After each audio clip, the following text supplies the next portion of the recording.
नमस्कार. शरद पवारांच्या विषयामध्ये पुन्हा एकदा शरद पवारांच्या आयुष्यातील महत्त्वाच्या घटनांना घेऊन आपण आलेलो आहोत. यातून शरद पवार जाणून घ्यायचा आपला हेतू आहे.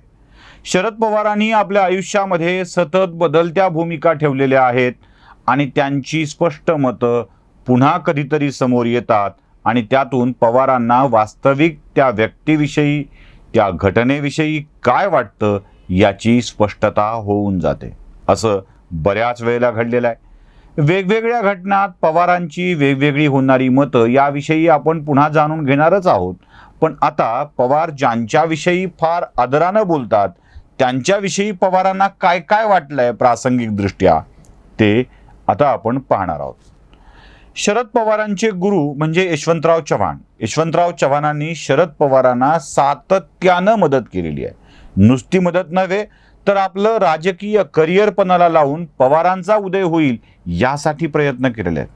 यशवंतराव चव्हाणांच्या विषयात पवार हे मानसपुत्रच होते, शिष्य नव्हे अशी स्थिती आहे.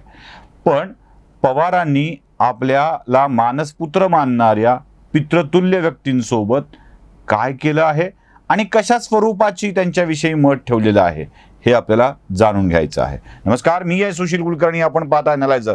शरद पवारांच्या या विशेष भागातील मालिकेमध्ये आपलं स्वागत. शरद पवारांना यशवंतराव चव्हाणांनी राजकारणात आणलं, स्पेस दिला, मोठेपण दिलं. पवार नेहमीच यशवंतरावांच्या विषयी आदराची भूमिका ठेवतात. साहेब असाच उल्लेख होतो. अगदी यशवंतरावांच्या नावाने एक प्रतिष्ठान चालवलं जातं. मुंबईच्या नरिमन पॉइंट सारख्या ठिकाणी एक मोठा हॉल त्यांच्या प्रतिष्ठानच्या नावाने आहे. यशवंतराव चव्हाण या विषयावर खूप काम हे यशवंतराव चव्हाण प्रतिष्ठान प्रामाणिकपणे करते आहे. पण पवारांच्या मनात नेमक्या कधी कधी आणि कशा कशा भावना होत्या हे आपल्याला जाणून घ्यावं लागेल. आत्मचरित्र हा माणसाचा खराखुरा चेहरा असतो. त्यात माणूस खोटं बोलण्याचा प्रयत्न करत नाही. लोक माझे सांगाती असंच पवारांचं एक आत्मचरित्र आहे आणि ज्या चरित्रामध्ये पवारांनी वेळोवेळी व्यक्त केलेल्या भावना, त्यांच्या मनात काय विचार होते हे स्पष्ट करणारे आहेत. यशवंतराव चव्हाण काँग्रेसमध्ये परतत होते.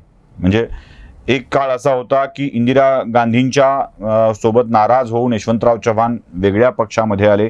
इंदिरा गांधींनी आपला वेगळा पक्ष स्थापन केला होता, त्यामुळे यशवंतराव बाजूला पडले होते. यशवंतरावांनी इंदिरा गांधींच्या सोबत जायचं नाही असा निर्णय घेतला होता. वास्तविक यशवंतरावांना पंतप्रधान होण्याची संधी मिळाली असती. यशवंतराव चव्हाण हे लालबहादूर शास्त्रींच्या वेळेला पंतप्रधान होऊ शकले असते. लालबहादूर शास्त्रीजींच्या मृत्यूनंतर देखील ते पंतप्रधान होऊ शकले असते. मोरारजी देसाई यांचं सरकार पडलं त्यावेळेला देखील यशवंतराव चव्हाण पंतप्रधान होऊ शकले असते. पण काँग्रेसच्या मनात ते होणं नव्हतं. आता पंतप्रधान पदासाठी यशवंतराव चव्हाणांचा पत्ता कायमस्वरूपी साफ झालेला होता.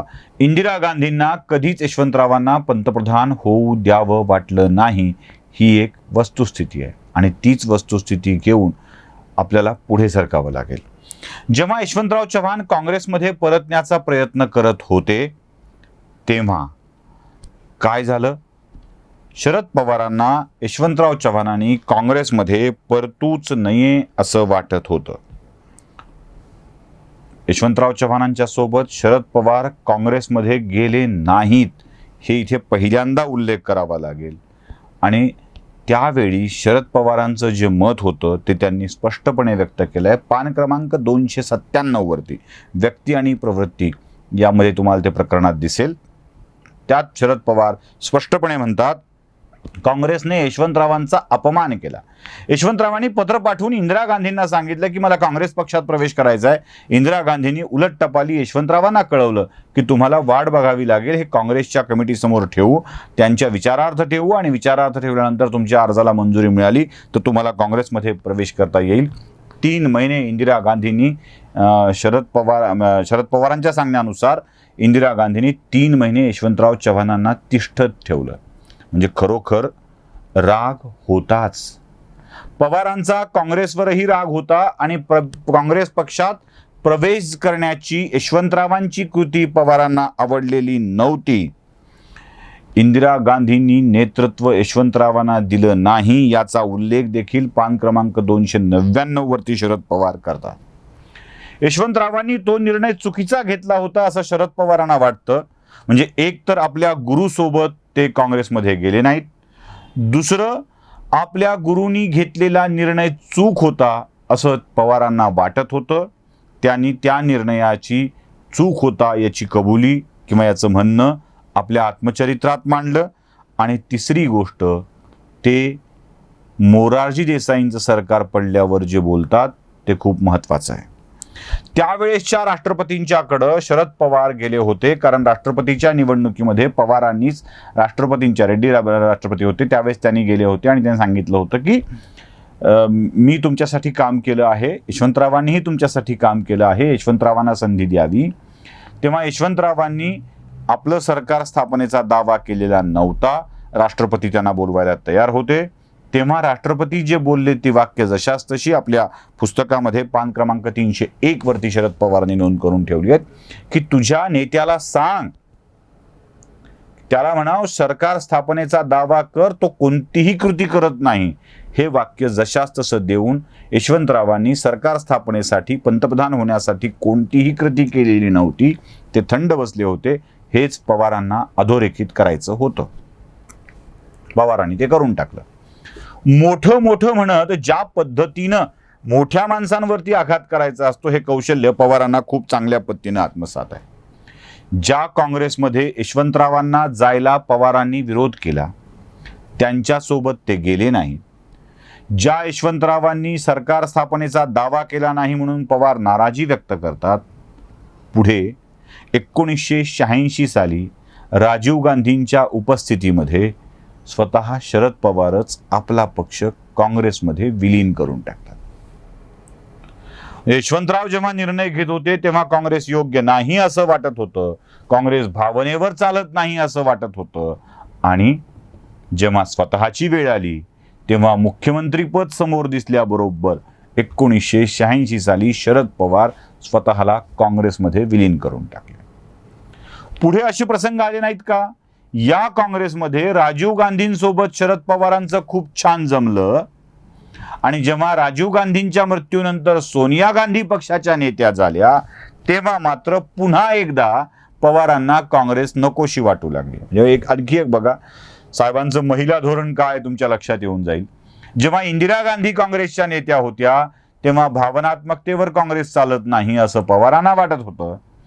जेव्हा सोनिया गांधी पंतप्रधान व्हायची वेळ आली, त्या नेत्या झाल्या, तेव्हा शरद पवारांना भावना महत्वाची वाटली आणि त्यांनी सांगितलं की मी विदेशी नागरिकत्वाला विरोध करतो आहे.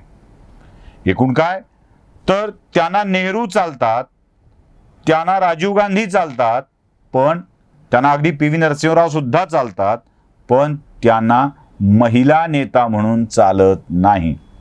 हेच पवार आपल्या मुलीला देशाचा नेता म्हणून इस्टॅब्लिश करण्यासाठीचे प्रयत्न करतात, पण इंदिरा गांधींना साथ देत नाहीत, सोनिया गांधींना साथ देत नाहीत. पद मिळणार असेल तर मात्र कुणालाही साथ द्यायला तयार होतात.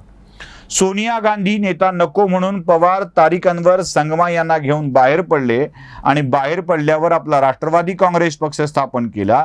त्यांच्या लक्षात आलं की आता महाराष्ट्रात सत्तांतर होतं आहे, आपण काँग्रेस सोबत गेलो तर आपल्या लोकांना पदं मिळतील. पवारांनी तात्काळ निर्णय घेऊन टाकला. काँग्रेस सोबतचे मतभेद विसरले आणि ते परत काँग्रेस सोबत सत्तेत आरूढ झाले. इथे काँग्रेसविषयीचा राग, प्रेम या सगळ्या गोष्टी गौण ठरत होत्या. एक तर यश मिळालं नव्हतंच, मोठा पक्ष म्हणून राष्ट्रवादी काँग्रेस पुढे आला नव्हताच. पवारांनी पुन्हा एकदा सत्तेमध्ये काँग्रेस सोबत जाण्याचा निर्णय घेतला. पवारांच्या उपस्थितीनं तर सत्ता गमावली होतीच.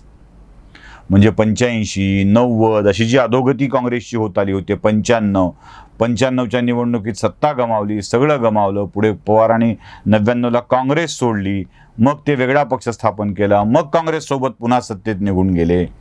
हे सगळं सत्तेसाठी होतं.